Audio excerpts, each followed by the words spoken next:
Das gratificações. Artigo 143. Será concedida gratificação ao funcionário, a linha A, pelo exercício em determinadas zonas ou locais, B, pela execução de trabalho de natureza especial, com risco de vida ou saúde, a linha C, pela elaboração de trabalho técnico ou científico de utilidade para o serviço público, D, de representação, quando em serviço ou em estudo no estrangeiro ou no país, a linha E, quando regularmente nomeado ou designado para fazer parte do órgão legal de deliberação coletiva ou para cargo ou função de confiança, a linha F, pela prestação de serviço extraordinário, G, de função de chefia prevista em lei, a linha H, adicional por tempo de serviço nos termos de lei. Parágrafo primeiro. A gratificação a que se refere a linha E deste artigo será fixado o limite máximo de um terço do vencimento ou remuneração. Parágrafo segundo. Será estabelecido em decreto o quanto das gratificações a que se referem as alíneas A e B deste artigo. Artigo 144. A gratificação pelo exercício em determinadas zonas ou locais e pela execução de trabalhos de natureza especial com risco da vida ou da saúde será determinada em lei. Artigo 145. A gratificação pela elaboração de trabalho técnico ou científico ou de utilidade para o serviço público será arbitrada pelo governador do Estado após sua conclusão. Artigo 146. A gratificação a título de representação, quando em serviço ou estudo fora do Estado, será autorizada pelo governador do Estado, levando em conta o vencimento e a duração certa ou presumível do Estado e as condições locais, salvo se a lei ou regulamento já dispuser a respeito. Parágrafo único. A gratificação de que trata este artigo terá limite mínimo de um terço do vencimento do funcionário. Artigo 147. A gratificação relativa ao exercício em órgão legal de deliberação coletiva será fixada em lei. Artigo 148. A gratificação pela prestação de serviço extraordinário, que não poderá, em hipótese alguma, exceder ao vencimento do funcionário, será: a linha A, previamente arbitrada pelo secretário de Estado ou diretor de departamento diretamente subordinado ao governador do Estado. B, paga por hora de trabalho, prorrogado ou antecipado. Parágrafo primeiro. No caso da alínea B, a gratificação será paga por hora de trabalho antecipado ou prorrogado, salvo quando a prorrogação for apenas de uma hora e tiver corrido apenas 2 vezes no mês, caso em que não será remunerada. Parágrafo segundo. Estende-se por serviço extraordinário todo e qualquer trabalho previsto em regimento ou regulamento, executado fora da hora do expediente regulamentar da repartição e previamente autorizado pelo secretário de Estado ou diretor de departamento diretamente subordinado ao governador do Estado. Parágrafo terceiro.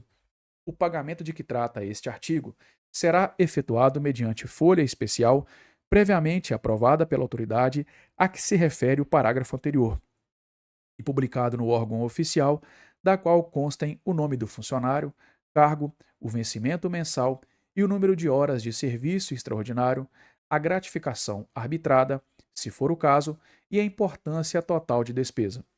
Artigo 149. O funcionário perceberá honorário quando designado para exercer fora do período normal ou extraordinário de trabalho as funções de auxiliar ou membro de bancas e comissões de concursos ou provas, de professor ou auxiliar de cursos legalmente instituídos. Da função gratificada. Artigo 150. Função gratificada é a instituída em lei para atender os encargos de chefia e outros que a lei determinar. Artigo 151.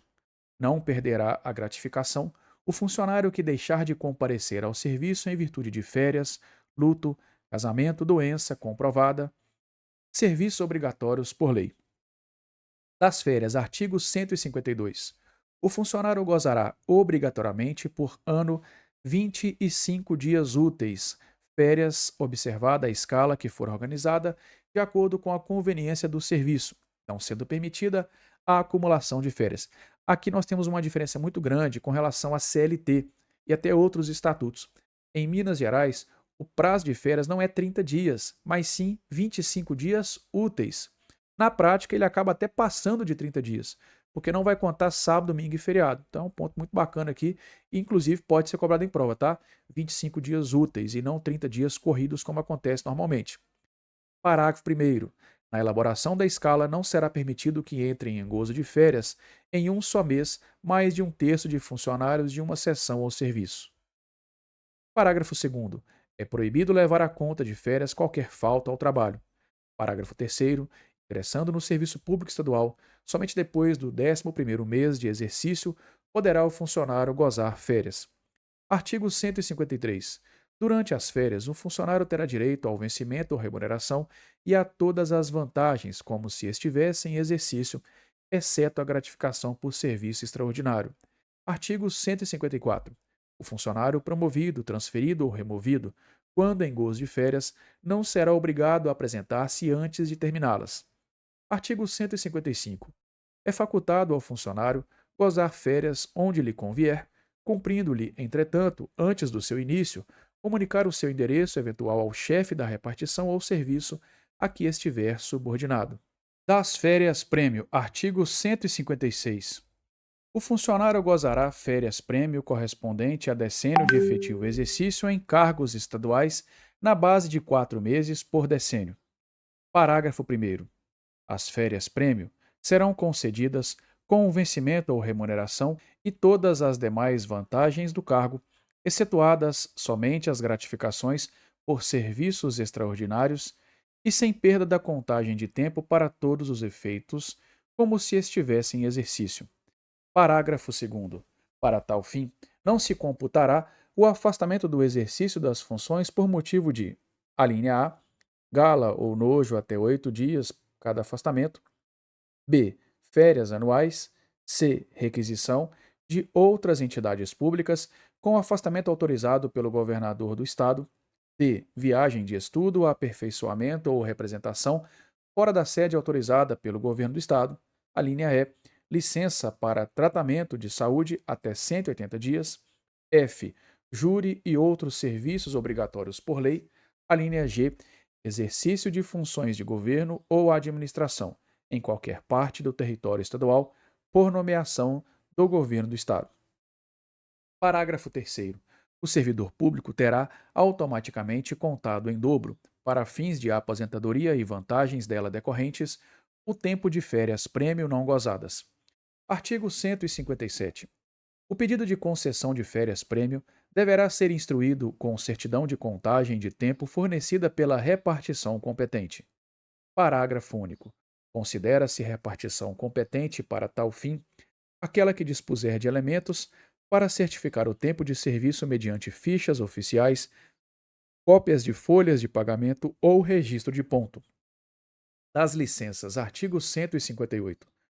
O funcionário poderá ser licenciado, inciso 1, para tratamento de saúde; 2, quando acidentado no exercício de suas atribuições ou atacado de doença profissional; 3, por motivo de doença em pessoa de sua família; 4, no caso previsto no artigo 175; 5, quando convocado para serviço militar; 6, para tratar de interesses particulares; 7, no caso previsto no artigo 186. Artigo 159.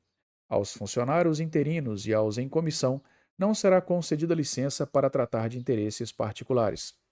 Artigo 160. A competência para a concessão de licença para tratamento de saúde será definida em regulamento próprio. Artigo 161. A licença dependente de inspeção médica será concedida pelo prazo indicado no respectivo laudo. Parágrafo único. Antes de findo esse prazo, o funcionário será submetido a nova inspeção e o laudo médico concluirá pela sua volta ao serviço, pela prorrogação da licença ou pela aposentadoria. Artigo 162. Finda a licença, o funcionário deverá reassumir imediatamente o exercício do cargo, se assim concluir o laudo de inspeção médica, salvo caso de prorrogação, mesmo sem o despacho final desta. Artigo 163. As licenças concedidas dentro de 60 dias, contados da terminação da anterior, serão consideradas como prorrogação. Artigo 164. O funcionário não poderá permanecer em licença por prazo superior a 24 meses, salvo o portador de tuberculose, lepra ou pênfigo foliáceo, que poderá ter mais 3 prorrogações de 12 meses cada uma, desde que em exames periódicos anuais não se tenha verificado a cura. Artigo 165. Decorrido o prazo estabelecido no artigo anterior, o funcionário será submetido à inspeção médica e aposentado se for considerado definitivamente inválido para o serviço público em geral. Artigo 166. O funcionário poderá gozar licença onde lhe convier, ficando obrigado a comunicar por escrito o seu endereço ao chefe a que estiver imediatamente subordinado. Artigo 167. O funcionário acidentado no exercício de suas atribuições terá assistência hospitalar médica e farmacêutica dada à custa do Instituto de Previdência dos Servidores do Estado de Minas Gerais. Licença para tratamento de saúde. Artigo 168. A licença para tratamento de saúde será concedida a pedido do funcionário ou ex officio. Parágrafo único. Num e noutro caso, de que cogita este artigo, é indispensável a inspeção médica que deverá realizar-se sempre que necessária na residência do funcionário. Artigo 169. O funcionário licenciado para tratamento de saúde não poderá dedicar-se a qualquer atividade remunerada. Artigo 170. Quando licenciado para tratamento de saúde, acidente no serviço de suas atribuições ou doença profissional, o funcionário receberá integralmente o vencimento ou a remuneração e demais vantagens. Artigo 171. O funcionário licenciado para tratamento de saúde é obrigado a reassumir o exercício se for considerado apto em inspeção médica ex officio. Parágrafo único. O funcionário poderá desistir da licença desde que, mediante inspeção médica, seja julgado apto para o exercício. Artigo 172. O funcionário atacado de tuberculose ativa, cardiopatia descompensada, alienação mental, neoplasia maligna, leucemia, cegueira, lepra, pênfigo foliáceo ou paralisia que o impeça de locomover-se será compulsoriamente licenciado com vencimento ou remuneração integral e demais vantagens. Parágrafo único. Para a verificação das moléstias referidas neste artigo, a inspeção médica será feita obrigatoriamente por uma junta médica oficial de 3 membros, todos presentes. Artigo 173. O funcionário, durante a licença, fica obrigado a seguir rigorosamente o tratamento médico adequado à doença, sob pena de lhe ser suspenso o pagamento de vencimento ou remuneração. Parágrafo 1º. No caso de alienado mental, responderá o curador pela obrigação de que trata este artigo. Parágrafo 2º. A repartição competente fiscalizará a observância neste artigo. Artigo 174. A licença será convertida em aposentadoria na forma do artigo 165 e antes do prazo nele estabelecido, quando assim opinar a junta médica, por considerar definitiva, para o serviço público em geral, a invalidez do funcionário. Licença a funcionária gestante. Artigo 175.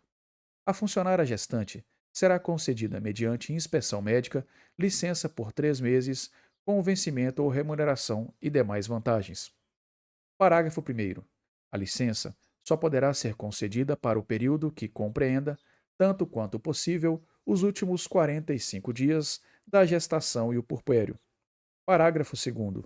A licença deverá ser requerida até o 8º mês da gestação, competindo à junta médica fixar a data do seu início.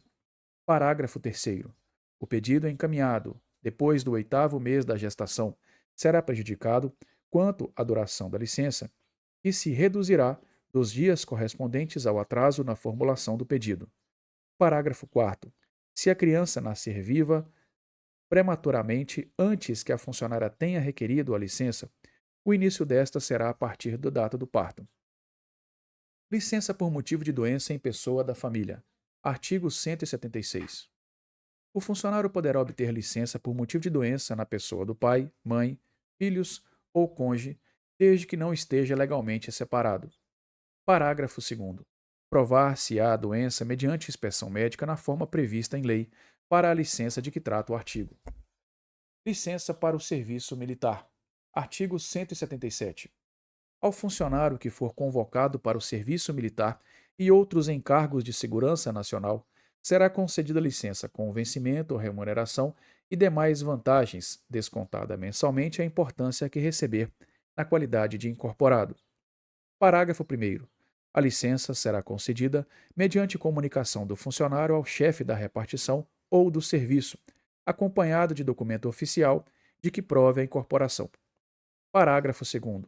O funcionário desincorporado reassumirá imediatamente o exercício sob pena de perda do vencimento ou remuneração e, se a ausência exceder a 30 dias, de demissão por abandono do cargo. Parágrafo 3º. Tratando-se de funcionário cuja incorporação tenha perdurado pelo menos um ano, o chefe da repartição ou serviço a que estiver se apresentar, o funcionário poderá conceder-lhe o prazo de 15 dias para reassumir o exercício sem perda de vencimento ou remuneração. Parágrafo 4º. Quando a desincorporação se verificar em lugar diverso do exercício, os prazos para a apresentação do funcionário à sua repartição ou serviço serão os marcados no artigo 70. Artigo 178. Ao funcionário que houver feito curso para oficial da reserva das Forças Armadas, será também concedida licença com vencimento ou remuneração e demais vantagens durante os estágios prescritos pelos regulamentos militares, quando, por estes, não tiver direito àquele pagamento, assegurado em qualquer caso o direito de opção. Licença para tratar de interesses particulares. Artigo 179. Depois de 2 anos de exercício, o funcionário poderá obter licença sem vencimento ou remuneração para tratar de interesses particulares. Parágrafo 1º. A licença poderá ser negada quando o afastamento do funcionário for inconveniente ao interesse do serviço. Parágrafo 2º. O funcionário deverá aguardar em exercício a concessão da licença. Artigo 180. Não será concedida licença para tratar de interesses particulares ao funcionário nomeado, removido ou transferido antes de assumir o exercício. Artigo 181. Não será igualmente concedida licença para tratar de interesses particulares ao funcionário que, a qualquer título, estiver ainda obrigado à indenização ou devolução aos cofres públicos. Artigo 183. O funcionário poderá, a qualquer tempo, reassumir o exercício desistindo da licença. Artigo 184. A autoridade que houver concedida a licença poderá, a todo tempo, desde que o exija o interesse do serviço público, cassá-la, marcando razoável prazo para que o funcionário licenciado reassuma o exercício. Licença a funcionária casada com o funcionário. Artigo 186. A funcionária casada com um funcionário estadual, federal ou militar terá direito à licença sem vencimento ou remuneração quando o marido for mandado servir, independentemente de solicitação, em outro ponto do Estado ou do território nacional ou no estrangeiro. Parágrafo único. A licença será concedida mediante pedido devidamente instruído e vigorará pelo tempo que durar a comissão ou nova função do marido. Da estabilidade, artigo 187. O funcionário adquirirá estabilidade depois de: inciso 1, 2 anos de exercício quando nomeado em virtude de concurso. Inciso 2, 5 anos de exercício, o efetivo nomeado sem concurso. Então, aqui, pessoal, como nós falamos lá no início do estágio probatório, isso aqui também não existe mais na prática, tá? Hoje a estabilidade é com 3 anos e é apenas quem faz concurso. Quem entra através de outra coisa que não seja concurso não adquire estabilidade. Então, esses prazos para estabilidade, acho também pouco provável da banca cobrar na sua prova, até porque a Constituição Federal e Estadual já trazem esse prazo de 3 anos. Parágrafo único. Não adquirirão estabilidade, qualquer que seja o tempo de serviço, o funcionário interino e no cargo em que estiver substituindo ou comissionado, o nomeado em comissão ou em substituição. Artigo 188. Para fins de aquisição de estabilidade, só será contado o tempo de serviço efetivo prestado em cargos estaduais. Parágrafo único. Desligando-se do serviço público estadual e sendo readmitido ou nomeado para outro cargo estadual, a contagem de tempo será feita para fim de estabilidade na data da nova posse. Artigo 189.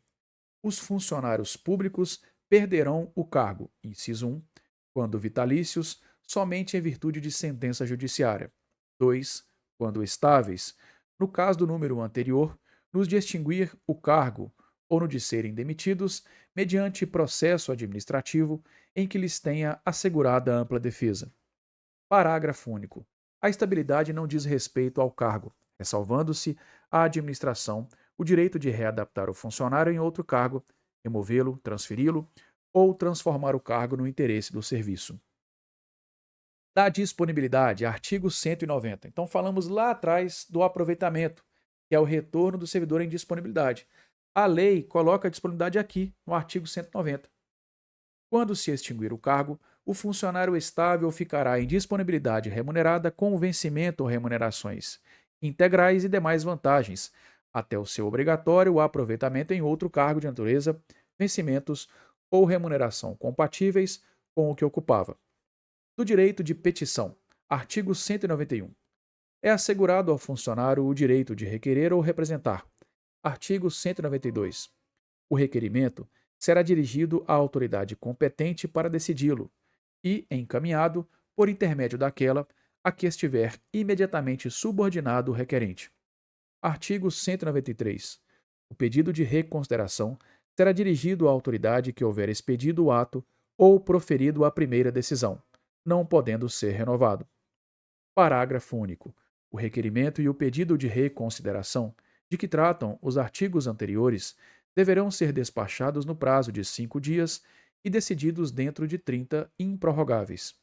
Artigo 194.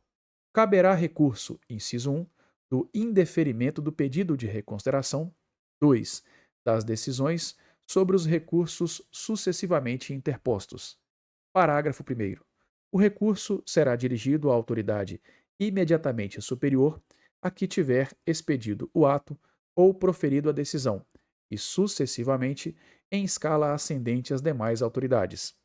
Parágrafo 2º.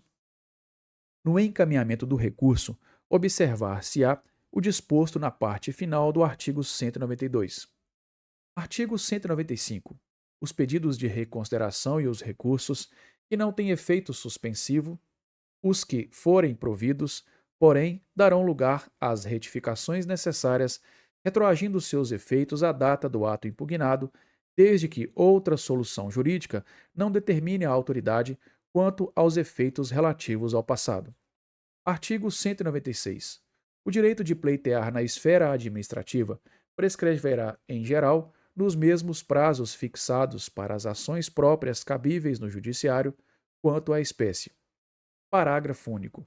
Se não for o caso do direito que dê oportunidade à ação judicial, prescreverá a faculdade de pleitear na esfera administrativa, dentro de 120 dias a contar da data da publicação oficial do ato impugnado, ou quando este for da natureza reservada, da data da ciência do interessado. Artigo 197. O funcionário que se dirigir ao Poder Judiciário ficará obrigado a comunicar essa iniciativa a seu chefe imediato, para que este providencie a remessa do processo, se houver ao juiz competente, como peça instrutiva da ação judicial. Artigo 198. São fatais e improrrogáveis os prazos estabelecidos neste capítulo. Da acumulação. Artigo 199. É vedada a acumulação de cargo, exceto as previstas no artigo 61, número 1 e 137 da Constituição Estadual. Artigo 200. É vedada ainda a acumulação de funções ou de cargos e funções do Estado, ou do Estado com as da União ou município e com as das entidades autárquicas. Parágrafo único. Não se compreende na proibição deste artigo a acumulação de cargo ou função com a gratificação de função. Então, com relação à acumulação de cargos, provavelmente vai cair na sua prova com base na Constituição estadual ou federal, lá dos nossos artigos, né? Se não me engano, na federal entre ali o artigo 38 a 40 da Constituição. Das concessões, artigo 201. Sem prejuízo do vencimento, remuneração ou qualquer outro direito ou vantagem legal, o funcionário poderá faltar ao serviço até 8 dias consecutivos por motivo de casamento, falecimento do cônjuge, filhos, pais ou irmãos. Esse prazo também é muito importante e muito recorrente em prova. Artigo 202. Ao funcionário licenciado para tratamento de saúde, poderá ser concedido transporte, inclusive para as pessoas de sua família, por conta do Estado, fora da sede de serviço, se assim o exigir laudo médico oficial. Artigo 203. Poderá ser concedido transporte à família do funcionário quando este falecer fora da sede de seus trabalhos, no desempenho de serviço. Artigo 205. O vencimento ou a remuneração do funcionário em atividade ou em disponibilidade e o provento atribuído ao que estiver aposentado não poderá sofrer outros descontos que não sejam previstos em lei. Artigo 206. A administração, em igualdade de condições, preferirá, para transferência ou remoção da localidade onde trabalha, o funcionário que não seja estudante. Artigo 207. Ao funcionário ou estudante matriculado em estabelecimento de ensino, será concedido sempre que possível horário especial de trabalho que possibilite a frequência regular às aulas. Parágrafo único. Ao funcionário ou estudante, será permitido faltar ao serviço sem prejuízo do vencimento ou remuneração ou vantagens decorrentes do exercício nos dias de prova ou de exame. Bacana, né? Você que é estudante e é servidor público de Minas Gerais, no dia que você tem prova, você não precisa trabalhar, pode faltar do seu serviço. Dos deveres e da ação disciplinar. Artigo 208. Pelo exercício irregular de suas atribuições, o funcionário responde civil, penal e administrativamente. Artigo 209. A responsabilidade civil decorre de procedimento doloso ou culposo que importe em prejuízo da fazenda estadual ou de terceiro. Parágrafo 1º. A indenização de prejuízo causado à fazenda estadual, no que exceder as forças da fiança, poderá ser liquidada mediante o desconto em prestações mensais não excedentes da 10ª parte do vencimento ou remuneração, à míngua de outros bens que respondam pela indenização. Parágrafo 2º. Tratando-se de dano causado a terceiro, responderá o funcionário perante a Fazenda Estadual em ação regressiva, proposta depois de transitar em julgado a decisão de última instância que houver condenado a Fazenda a indenizar o terceiro prejudicado. Artigo 210. A responsabilidade penal abrange os crimes e contravenções imputados ao servidor nessa qualidade. Artigo 211. A responsabilidade administrativa resulta de atos ou omissões praticados no desempenho do cargo ou função. Artigo 212. As cominações civis, penais e disciplinares poderão cumular-se, sendo umas e outras independentes entre si, bem assim as instâncias civil, penal e administrativa. Da prisão preventiva e da suspensão preventiva. Artigo 213. Cabe, dentro das respectivas competências, aos secretários de Estado e aos diretores de departamentos diretamente subordinados ao governador do Estado, ordenar a prisão administrativa de todo ou qualquer responsável pelos dinheiros e valores pertencentes à Fazenda Estadual ou que se acharem sob a guarda desta, nos casos de alcance ou omissão, sem efetuar as entradas nos devidos prazos. Parágrafo 1º. A autoridade que ordenar a prisão comunicará o fato imediatamente à autoridade judiciária competente para os devidos efeitos. Parágrafo 2º. Providenciará, ainda no sentido de ser iniciado com urgência e imediatamente concluído o processo de tomada de contas. Parágrafo 3º. A prisão administrativa não poderá exceder a 90 dias. Com relação à prisão administrativa, isso também é pouco provável de cair em prova, porque na prática também não se usa mais. Hoje só se pode prender de maneira civil o devedor de alimentos. Isso é previsto na Constituição Federal e em tratados internacionais, como, por exemplo, a Convenção Americana sobre Direitos Humanos. Já a suspensão preventiva, isso sim pode acontecer na prática, tá? Então, a suspensão preventiva é mais importante aqui, principalmente os prazos para você levar para a prova. Artigo 214. Poderá ser ordenado pelo secretário de Estado e diretores de departamento diretamente subordinados ao governador, dentro da respectiva competência, a suspensão preventiva do funcionário até 30 dias, desde que seu afastamento seja necessário para a averiguação de faltas cometidas, podendo ser prorrogado até 90 dias, findo os quais cessarão os efeitos da suspensão, ainda que o processo administrativo não esteja concluído. Artigo 215. O funcionário terá direito, inciso 1, à contagem de tempo de serviço relativo ao período da prisão ou da suspensão, quando do processo não resultar punição ou esta se limitar às penas de advertência, multa ou repreensão. 2. A diferença de vencimento ou remuneração e a contagem de tempo de serviço correspondente ao período de afastamento excedente do prazo de suspensão efetivamente aplicada. Dos deveres e proibições. Aqui, pessoal, o que já caiu muito em prova é a banca trocar entre deveres e proibições. Então é muito simples, né? Dever é aquilo que você tem que fazer, se não fizer, poderá ser punido. Proibições é aquilo que você não pode fazer e que também, se fizer, será punido. Vamos ver então as redações aqui? Artigo 216. São deveres do funcionário: inciso 1, assiduidade; 2, pontualidade; 3, discrição; 4, urbanidade; 5, lealdade às instituições constitucionais e administrativas a que servir; 6, observância das normas legais e regulamentares; 7, obediência às ordens superiores, exceto quando manifestamente ilegais; 8, levar ao conhecimento da autoridade superior irregularidade de que tiver ciência em razão do cargo; 9, zelar pela economia e conservação do material que lhe for confiado; 10, providenciar para que esteja sempre em ordem no assentamento individual a sua declaração de família; 11, atender prontamente, a linha A, às requisições para a defesa da fazenda pública; b, a expedição das certidões requeridas para a defesa de direito. Artigo 217.